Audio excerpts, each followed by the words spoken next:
Hello guys. हम भजन सुनाने जा रहे हैं। आप लोग के अच्छा लगेगा तो लाइक कमेंट करिएगा।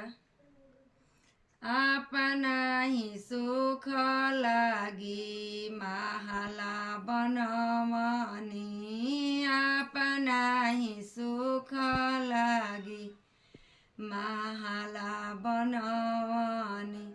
बहले पवनवा भसिय गईले महाला, ना जानी राम जी को वन हुई है गति। अपना ही सुख लागी खेती ऊपर जानी, अपना ही सुख लागी खेती ऊपर जानी।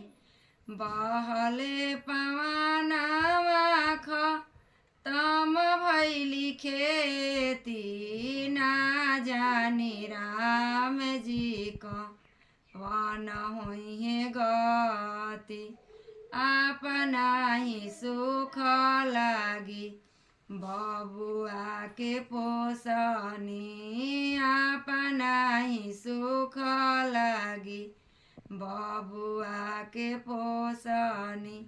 आइली पतोहिया छोड़ा देली नाता, आइली पतो